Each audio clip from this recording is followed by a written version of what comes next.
వాక్యములో కొన్ని మంచి మాటలు మనం ధ్యానం చేద్దాం. పేతురు రాసిన మొదటి పత్రిక 2వ అధ్యాయము 21వ వచనాన్ని చదువుకుందాం. పేతురు రాసిన మొదటి పత్రిక 2వ అధ్యాయము 21వ వచనాన్ని చదువుకుందాం. బైబిల్ ఉన్న వాళ్ళందరూ, బైబిల్ ఉంటారు పిల్లలు, సండే స్కూల్ పిల్లలు, యవనస్తులు, మీరు బైబిల్ బాగా చదవట్లా. బాగా చదివితే మీకు దేవుడు జ్ఞానం వచ్చింది. ఏమొచ్చింది? దేవుడి జ్ఞానం మనందరికి వచ్చింది.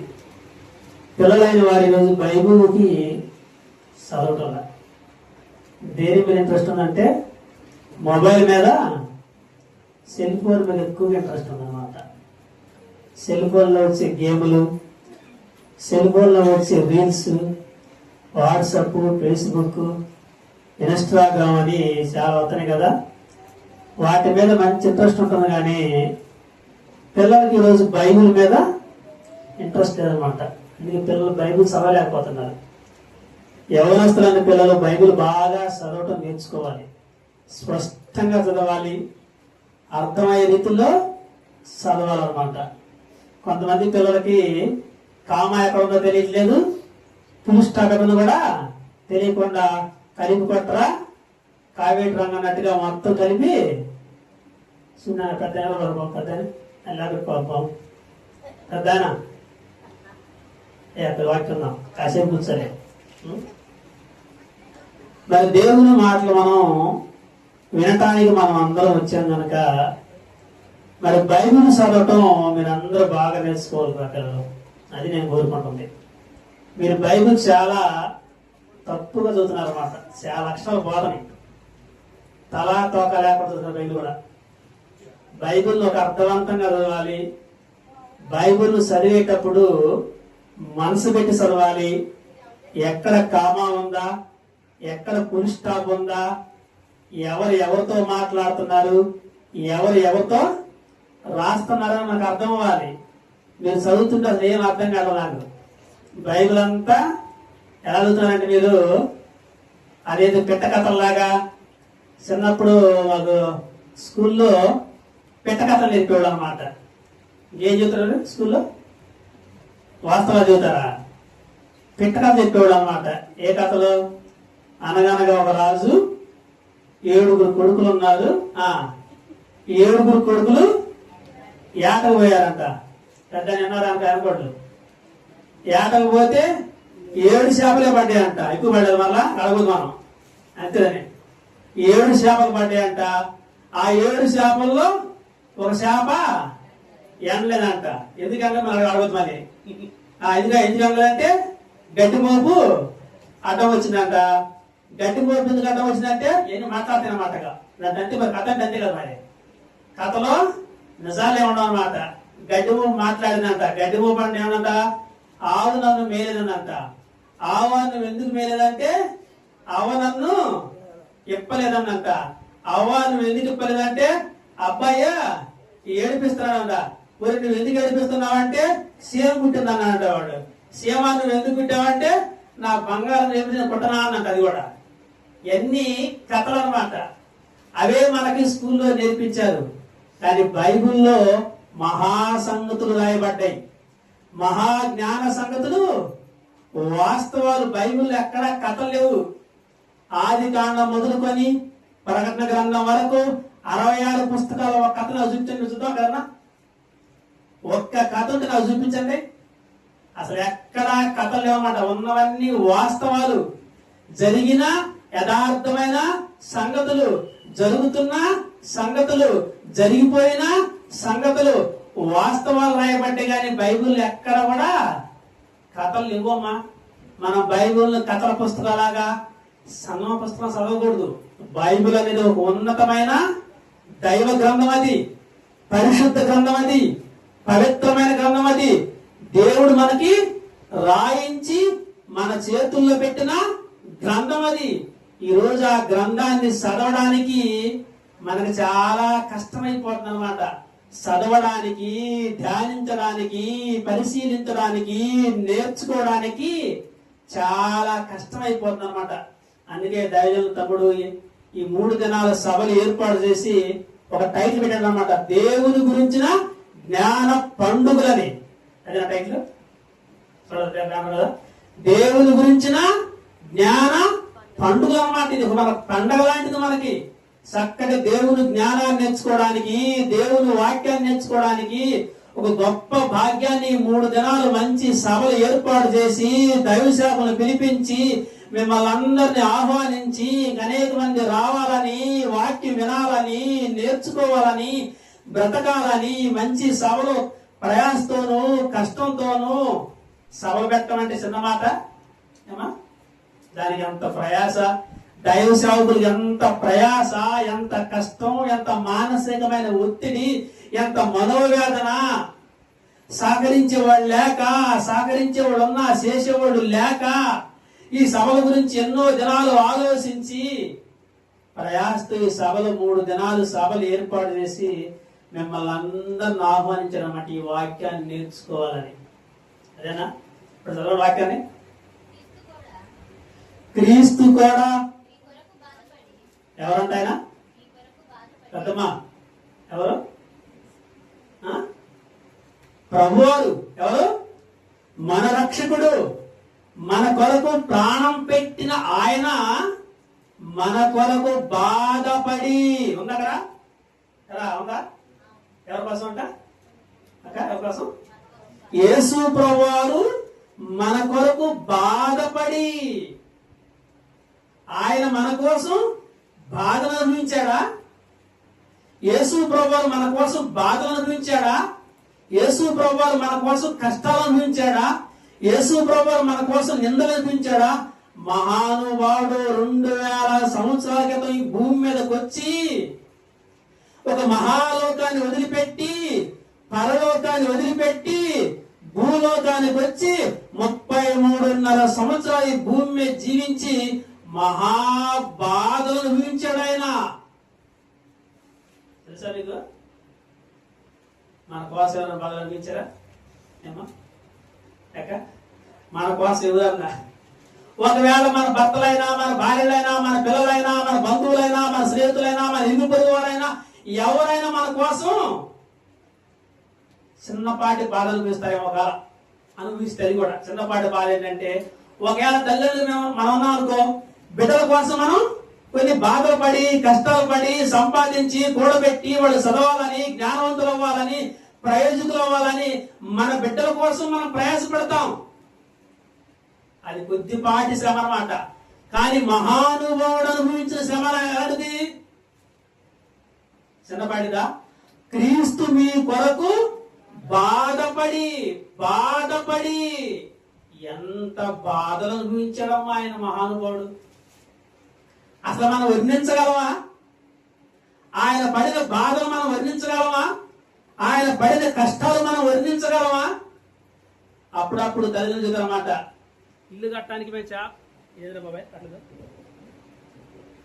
ఇల్లు కట్టడానికి మేము చాలా బాధలు పడ్డాం, మా బిడ్డలు చదివించడానికి మేము చాలా బాధలు పడ్డాం అని మన బిడ్డల గురించి చెప్పడం మనం విన్నాం.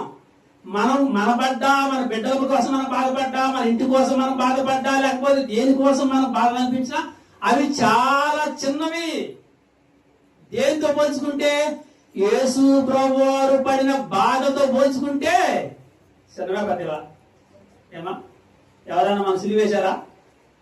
యేసు ప్రభులాగా అరిశాతలో మన శీలలో పెట్టారా? పక్కలో బెల్లంతో పొడిచారా? ఉదయం 9 గంటలకు సిలివేసి మధ్యాహ్నం 3 గంటల దాకా ఆ సిలువలో వేలాడుతూ ఉన్నాడు మహానుభావుడు ఆయన. అలాంటి బాధలు మనకి ఏమైనా వచ్చినాయా అక్క? ఇచ్చినా కదా?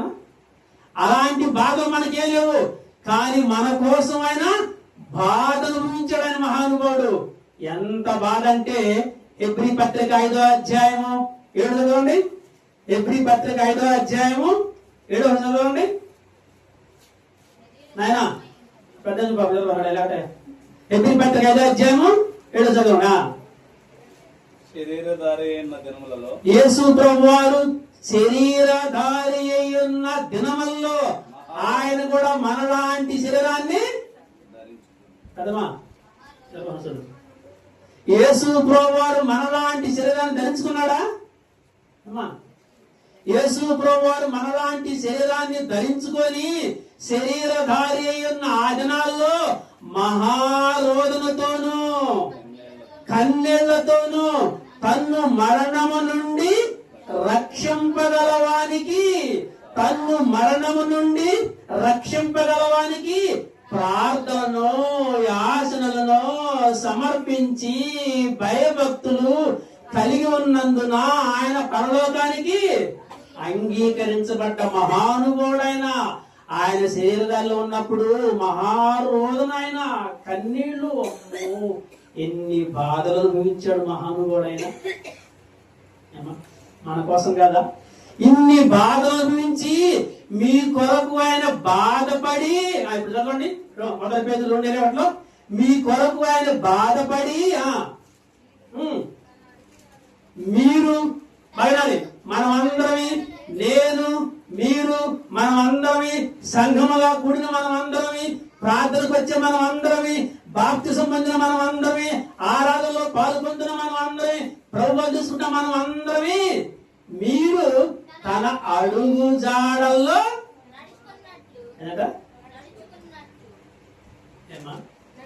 నేను ఎంత గట్టిగా చెబుతున్నా నిద్రపోతున్నారంటే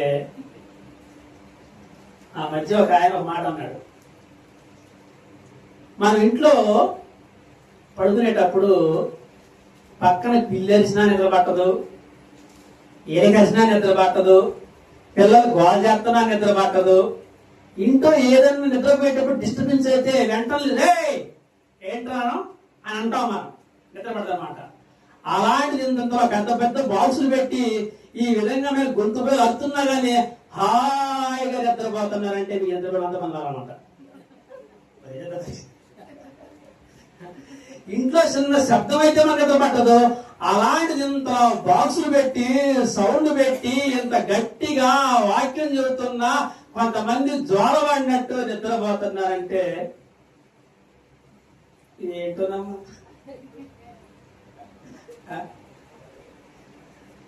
యేసు ప్రభువారు మనందరి కొరకు బాధపడి మీరందరూ తన అడుగు జాడల్లో అసలు మీరందరూ తన అడుగు జాడల్లో తన అడుగు జాడల యందు నడుచుకున్నట్లు మీకు మాదిరి ఉంచిపోయెను. యేసు ప్రభువారు మనందరికీ మాదిరి ఉంచాడనమాట. ఎంతకు మాదిరి అంటే ఏంటమ్మా కదమ్మా? మాదిరి అంటే ఏంటి? యేసు ప్రభువారు మనందరకు మాదిరి ఉంచాడంట. ఎంతకు మాదిరి అంటే మాదిరి అంటారా ఏమా? మాదిరి అంటే ఏంటి ఏమా?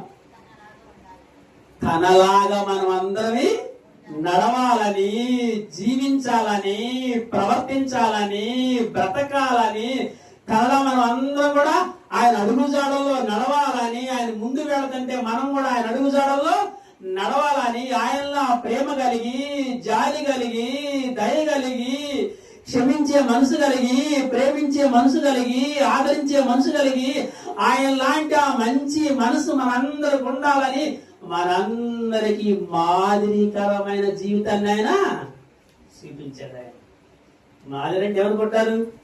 అప్పుడప్పుడు మన ఇల్లు కట్టేటప్పుడు ముందుగా ప్లాన్ ఇస్తారన్నమాట. ఈ ప్లాన్ ప్రకారంగా ఇల్లు కట్టండి అని. అంటే ఇల్లు కట్టేటప్పుడు ఏ ప్లాన్ ఇల్లు కడతారా ఏమా? కడతారా? ఇంటికి ఒక ప్లాన్ ఉంటుంది అనమాట. అలాగే యేసు ప్రభువు కూడా తన జీవితాన్ని మనకి ఒక ప్రణాళికబద్ధంగా, ఒక ప్లాన్ ప్రకారంగా నేను ఏ విధంగా నడిచానో మీరు కూడా నా అడుగు జాడల్లో నడవండి అన్నాడు యేసు ప్రభు.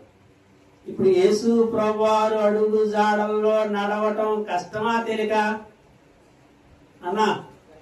నడవనా? యేసు ప్రభువారు అడుగు జాడల్లో నడవటం కష్టమా తేలిక? ఏమంటాడమ్మా?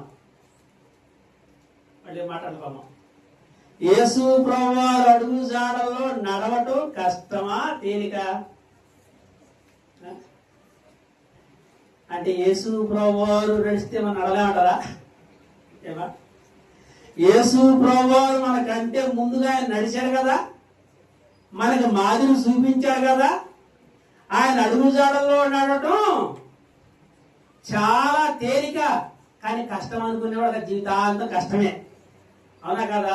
యేసు ప్రభువారు అన్నాడు, నా ఆజ్ఞలు భారమని కాదు, ప్రయాసపడి భారం మోస్తున్న వాళ్ళారా నా యొద్దకు రండి, నేను మీకు విశ్రాంతి ఇస్తాను.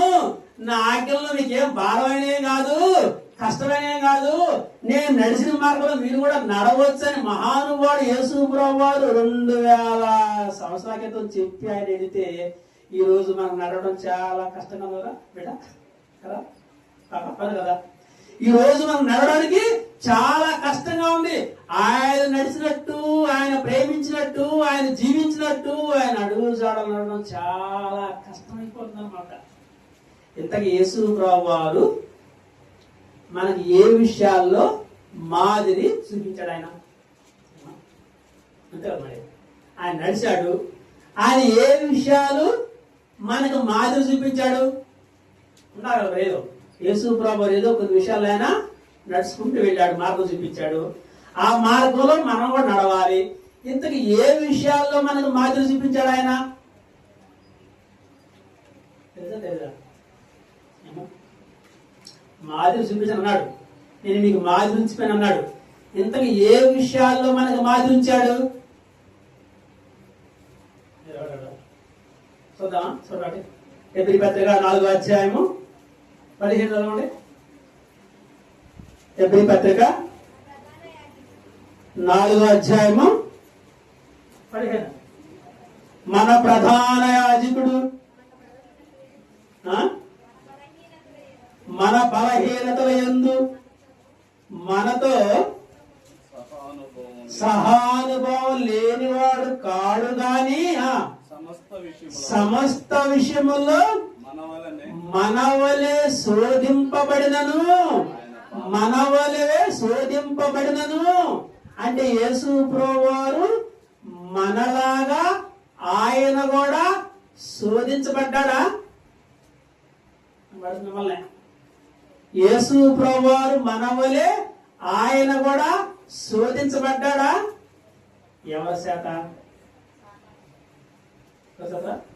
సాతాను చేత. మత్తయి సువార్త 4వ అధ్యాయం 1 నుంచి ఉంటది, లూకా సువార్త 4వ అధ్యాయం 1 నుంచి ఉంటది. ఒకసారి చూస్తారా? ఎవరంట యేసు ప్రభువాన్ని శోధించింది? మత్తయి సువార్త 4వ అధ్యాయం 1 నుంచి ఉంది. అప్పుడు యేసు అపవాది చేత, ఎవరి చేత?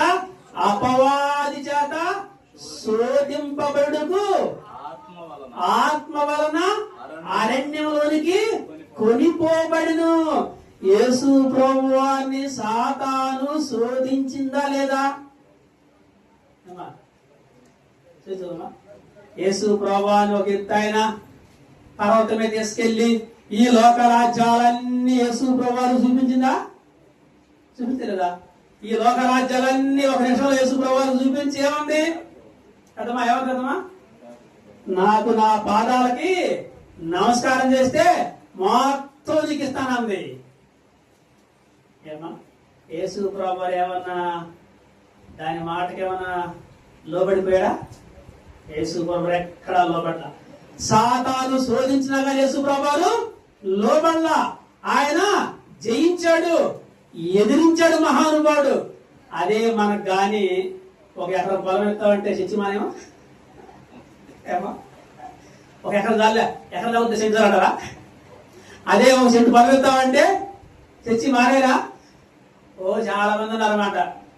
గతంలో ఇక్కడ మన జమ్ములపాలెం ఉందన్నమాట, బాపట్ల పక్కన ఉందన్నమాట జమ్ములపాలెం అని. అక్కడ దైవసేవ ఉన్నాడన్నమాట. అదే ఆయన సంఘానికి ఎట్లే సభ జరుగుతుంది అన్నమాట. ఆ తొలి రోజు సేవకులు రావడం లేట్ అయితే ఆయన వాక్యం చూసాడు అన్నమాట. వాక్యం చూత ఆయన గట్టి చెప్పాడు ఆ రోజు వాక్యంలో. ఆయనకి దేవుని వచ్చి గట్టి చెప్పాలకి ఆ కూర్చున్న సభ్యుల్లో ఒక ఆమె ప్రార్థన లేచి వచ్చి, అయ్యగారు నీకు వందనాలు, నీకు 1000 రూపాయల కానుకతను తీసుకొచ్చాను, కానీ ఈరోజు నువ్వు నా గురించే చెప్పావు కనుక అని నేను అన్నమాట.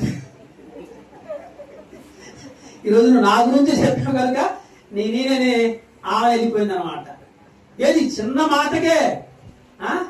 చిన్న మాటకే వాక్యాన్ని గట్టిగా చెప్పినందుకు తన కోసమని స్వీకరించకపోగా, తన జీవితాన్ని మార్చుకోకపోగా వెళ్ళిపోయిందంటే, చిన్న విషయానికే వెళ్ళిపోయిందంటే ఇక ఎవరన్నా వచ్చి ఒక ఎకరం పొలం ఎత్తామని తెచ్చి మానేరా ఏమా? చిన్న విషయానికే అలిగిపోయారంటే అసలు ఇలాంటి వాళ్ళు కూడా ఉంటారు మా సంఘాలు వెళ్ళిన వారి అలిగిపోయి కూడా ఉంటారన్నమాట. ఒకనాడు యేసు ప్రభువుని సాతాను శోధించినా గాని, లోక రాజ్యాలన్నీ ఈ ప్రపంచాన్నంతా ఇస్తానన్నా గాని యేసు ప్రభువు ఏమన్నా లోబడ్డా? సాతాను శోధం లోబడ్డా? ఈరోజు సాతాను మనల్ని శోధిస్తుంటే చాలా మంది సాతానికి బానిసలైపోతున్నారు అన్నమాట. చాలా మంది లోబడిపోతున్నారు, చాలా మంది దేవునికి దూరం అయిపోతున్నారు, దేవునికి దూరం అయిపోతున్నారు అన్నమాట. కానీ యేసు ప్రభువుని మనవలే సాతాను శోధించినను. చదవమ్మా, హెబ్రీ పత్రిక 4:15 ఏముందో? హెబ్రీ పత్రిక 4:15 అదే అక్కడే సమస్త విషయముల్లో మనవలే శోధింపబడినను ఆయన పాపము లేని వాడుగా ఉన్నాడు. అంటే యేసు ప్రభు ఎలా ఉన్నాడు? అందరూ చెప్పాలి. అయ్యా అనుకున్నాడు తమ్ముడు, ఎలా ఉన్నాడైనా? ఎలా యేసు ప్రభు ఎలా ఉన్నాడు? అనుకుంటాడు ఉన్నారమ్మా. ఎలా ఉన్నాడు ఆయన? పరిశుద్ధుడుగా ఉన్నాడు. పాపం అర్థం ఏంటి? పాపము లేదంటే అర్థం ఏంటి? యేసు ప్రభువారు పరిశుద్ధుడుగా ఉన్నాడు అంటే యేసు ప్రభువారు భూమి మీద ఉన్న 33.5 సంవత్సరాలు ఎక్కడైనా ఆయనలో ఏ దోషమైనా గాని, ఏ మలినమైనా గాని, ఏ పాపమైనా గాని అంటకుండా ఒకే ఒక్కడు ప్రపంచంలో ఆరణ్యాల మీద ఏకైక శకపురుషుడు, యుగ పురుషుడు, పరిశుద్ధుడు, పవిత్రుడు, నీతిమంతుడు ఎవరు? మహానుభావుడు యేసు ప్రభు. ఆయన పరిశుద్ధంగా ఉన్నాడంటే మనల్ని కూడా ఎలా ఉండమన్నాడు? ఆయన పరిశుద్ధంగా ఉన్నాడంటే మనల్ని కూడా ఎలా ఉండమన్నాడు? మనల్ని కూడా పరిశుద్ధంగా ఉండమని అదే మనకు మాది చూపించాడు ఆయన. నేను పరిశుద్ధంగా ఉన్నాను, మీరు కూడా పరిశుద్ధులై ఉండాలి. నేను పవిత్రులై ఉన్నాను, మీరు కూడా పవిత్రులై ఉండాలి. ఈరోజు చాలా మంది సంఘానికి వస్తున్నారు, బాప్తిసం తీసుకుంటున్నారు, మారామని చెప్పుకుంటున్నారు, కానీ పరిశుద్ధంగా జీవించలేకపోతున్నారు. మాటల్లోనూ, ప్రవర్తనలోనూ, క్రియల్లోనూ, నడవడికలోనూ, శాతల్లోనూ, ఆలోచనలోనూ పరిశుద్ధంగా లేకపోతే పరలోకం వారు చాలా తేలికకుంటారా? ఏమా పరిశుద్ధంగా లేకుండా పరలోకం వెళ్ళగలమా?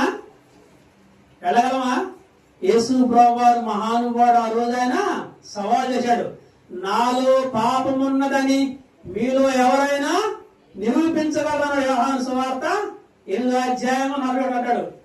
నాలో పాపమున్నదని మీలో ఎవరైనా నిరూపించగలరా అంటే పాపము లేనివాడు పరిశుద్ధుడు ఎవరు?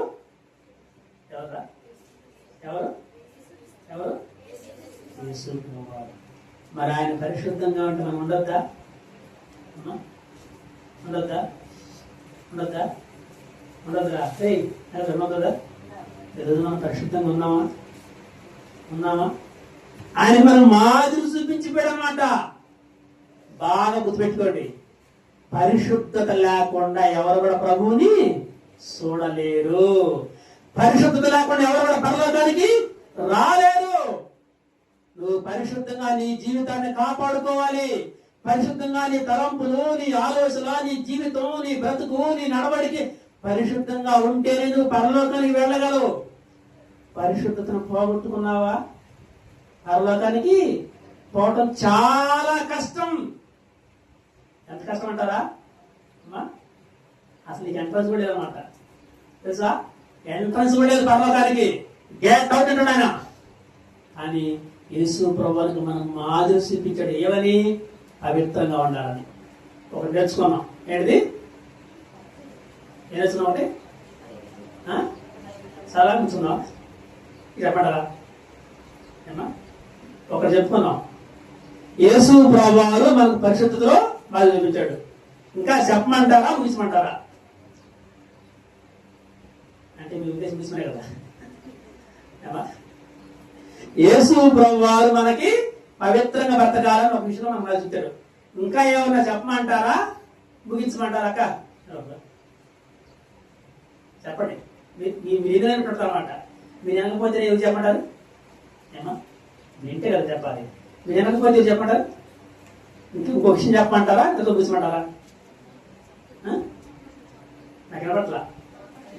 ఇంకొకటి చెప్పు కదా. చూడండి, మార్కు సువార్త 1వ అధ్యాయము 38 చదవండి. చాలా మంది యేసు ప్రభువు వారు నమ్మాలి, కానీ కొంచెం చెప్తే మీరు ఎవరు ఎక్కువ చెప్పినా కానీ టైం ప్రకారం చెప్తే నాకు చదవటం. అవునా కదా? మార్కు సువార్త 1వ అధ్యాయము 38 చదువు. 35 మార్కు సువార్త 1:35. ఆయన పెందల కాడనే లేచి, ఎవరైనా యేసు ప్రభువారు పెందల కాడనే లేచి ఇంకను చాలా చీకటి ఉండగానే బయలుదేరి అడవి ప్రాంతానికి వెళ్ళి అక్కడ ప్రార్థన చేయుచుండెను.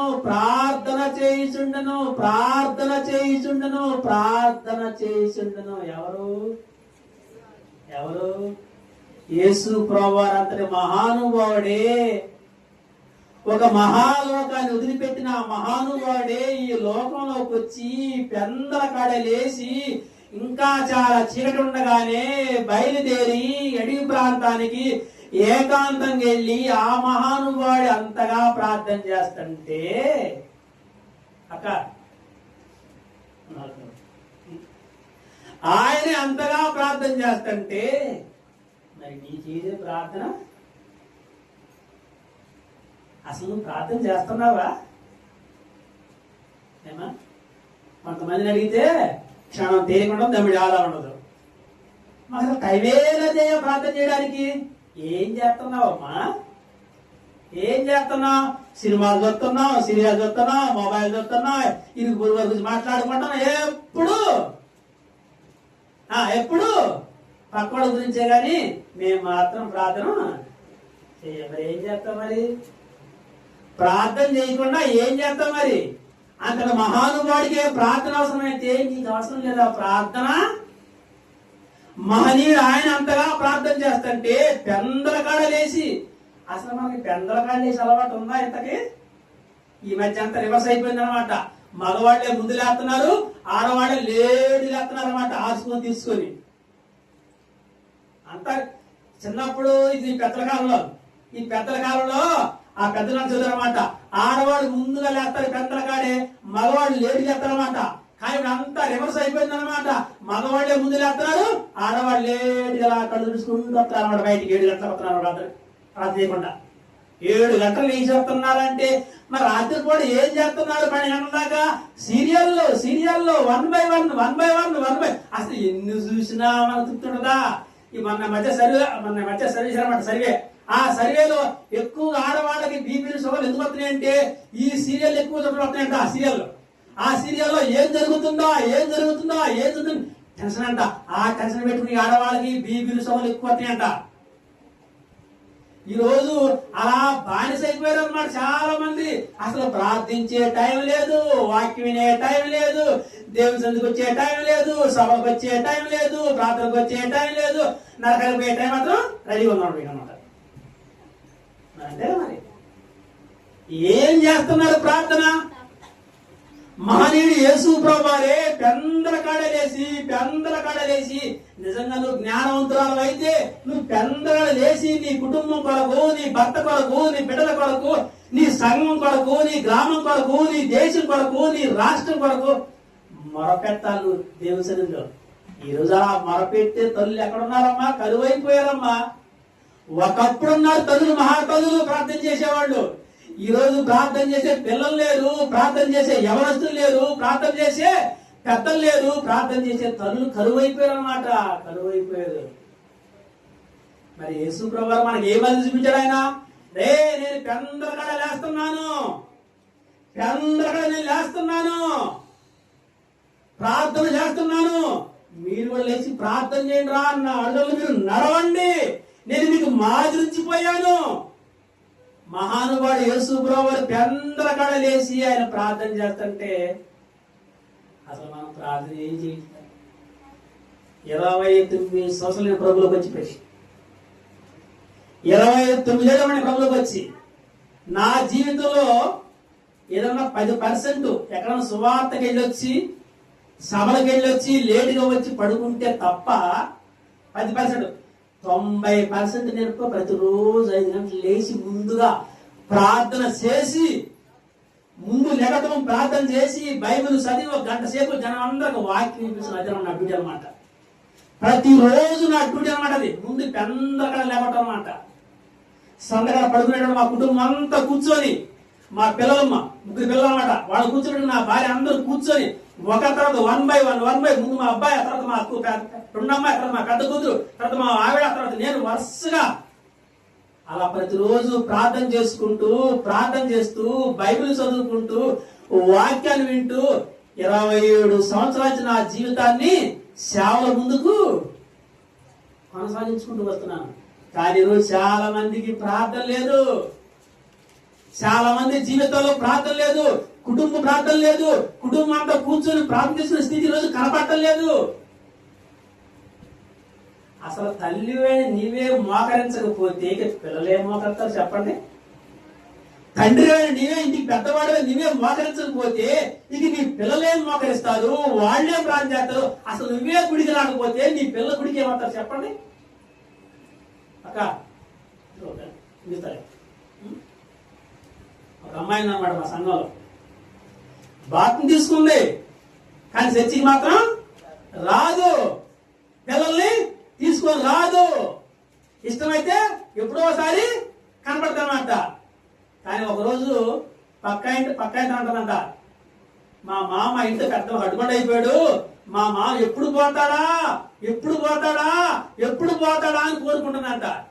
బాప్తిసం తీసుకొని దేవుని సన్నిధికి వస్తూ వాళ్ళ మామ ఎప్పుడు పోతాడా ఆయన బాధ చనిపోయింది పాపం ఒక్కడే. మామకు అంత అన్నం పెట్టలేక, అంత ముద్ద పెట్టలేక ఆయన పోవాలని కోరుకుంటుందంటే అసలు ఆ మాట నేను చాలా బాధపడ్డాను అన్నమాట. ఏ మామగారు నాకు అంత అన్నం పెట్టలేవా? ఆయన భార్య చనిపోయింది, పాపం ఒక్కడే ఉంటున్నాడు, కొడుకు 2 ఉన్నారు, 2 పాళ్ళు ఉన్నారు, ఏమంత అన్నం పెడితే ఏమైంది? ఆయన ఎప్పుడు పోతాడా అని కోరుకుందనమాట.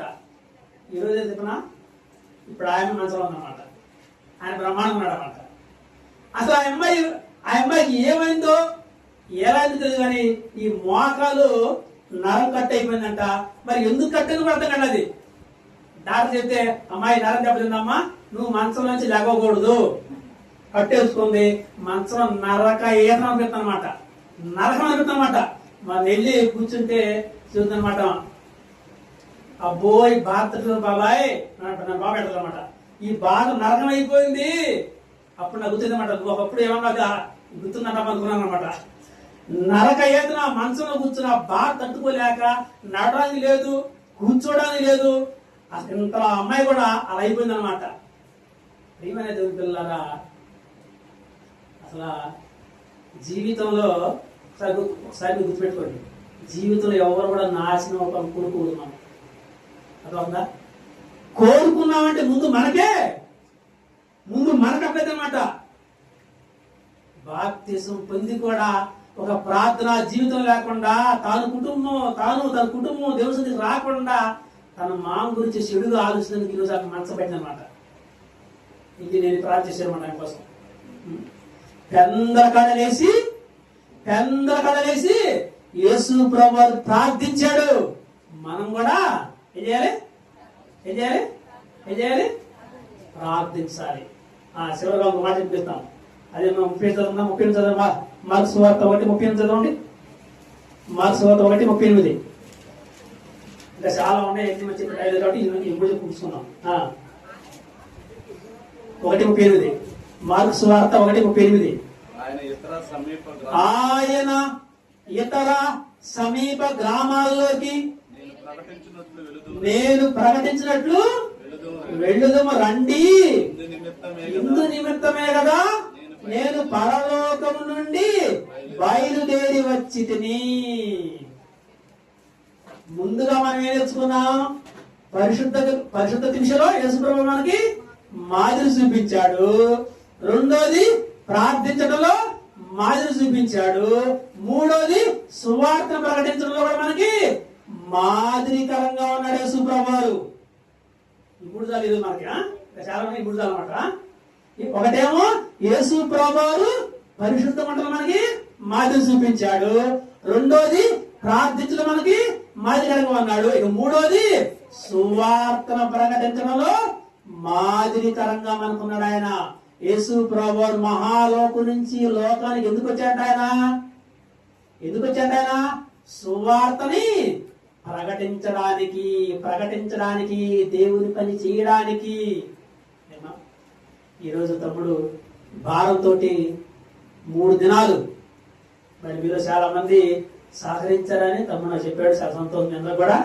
మరి 3 దినాలు ఈ సభలో ఇంత భారంతో ఎన్నో రోజుల నుంచి ఆలోచించి దైవజనులు అడిగి డేట్లు తీసుకొని ఇంత సభలు ఏర్పాటు చేసి మీ అందరికీ దేవుని మాటలు వినిపించాలని సువార్త భారం కలిగి దేవుడు అప్పగించిన పని యేసు ప్రభువు చూపించిన మాదిరి తాను కూడా తెలుసుకున్నాడు కనుక సువార్త సభలు మా గ్రామంలో జరగాలి. సభలు మా గ్రామంలో జరగాలి. ఈ యొక్క పండగల్లా జరగాలి. ఎలా జరగాలి? మన హిందువులైన వాళ్ళు ఎంత పండుగ చేసుకుంటారు వాళ్ళ కార్యక్రమాలకి. మనకు కూడా ఈ సభలో ఒక పండగల్లాగా జరగాలని ఈ 3 దినాలు సభలు మన గ్రామంలో ఏర్పాటు చేసి విజయవంతంగా జరగాలని మీరందరూ రావాలని తాను కూడా భారం కలిగి ఉన్నాడు. ఏ భారం అది? ఏమంటారు? సువార్త భారం. ఏ భారం? సువార్త భారం కలిగి ఒకనాడు యేసు ప్రభువు సువార్త భారం కలిగి ఆయా ప్రాంతాలకి, గ్రామాలకి, పట్టణాలకైనా నడిచి వెళ్ళి సువార్తని ప్రకటించాడు. ఈరోజు దైవ సేవకులు మేము కూడా మీ కొరకు దేవుని మాటలు అందిస్తున్నాం, సువార్తని ప్రకటిస్తున్నాం. మరి యేసు ప్రభువు మాదిరి కాదా ఇది? కాదా? ఆయన సువార్తని ప్రకటించాడు. మరి మనం కూడా ప్రకటించద్దా? చెప్పండి, ప్రకటించలేదా? ఒకవేళ మీరు ప్రకటించలేకపోయినా మాలాంటి వారు సహకరిస్తే మేమన్నా సహకరిస్తాం, చేస్తాం కదా. ఇప్పుడు మీరు కొంతమందికి చెప్పడం రాదు, రానప్పుడు ఏం చేయాలి? చెప్పేవారికి మీరు సహకరించాలి. మీ కష్టాన్ని ఇచ్చి, మీ ధనాన్ని ఇచ్చి సహాయపడితే సేవకులుగా మేము కూడా అనేక గ్రామాలకు వెళ్ళి, ప్రాంతాలకు వెళ్ళి సువార్తని ప్రకటిస్తాం. మరి మీరు కూడా పాలిభాగస్తులు అయినట్టే కదా. సువార్త మీరు కూడా పాలిభాగస్తులు అయినట్టే. కాబట్టి 3 విషయాలు మీకు చెప్పాను. ఏం చెప్పాను? చెప్పండి కరెక్ట్గా. 1, పరిశుద్ధంగా ఉండాలని యేసు మనకు మాదిరి చూపించాడు. 2వది ప్రార్థించాలని మనకు మాదిరి చూపించాడు. 3వది సువార్తని ప్రకటించాలని మనకు మాదిరి చూపించాడు. కాబట్టి ఇందులో 2 ముఖ్యం ఉన్నాయన్నమాట. 1 పరిశుద్ధత, 2వది సువార్త. ముఖ్యమైన ముఖ్యమైనది 1 క్యారెక్టర్, 2వది వర్క్. వర్క్ అంటే ఏంటి? పని.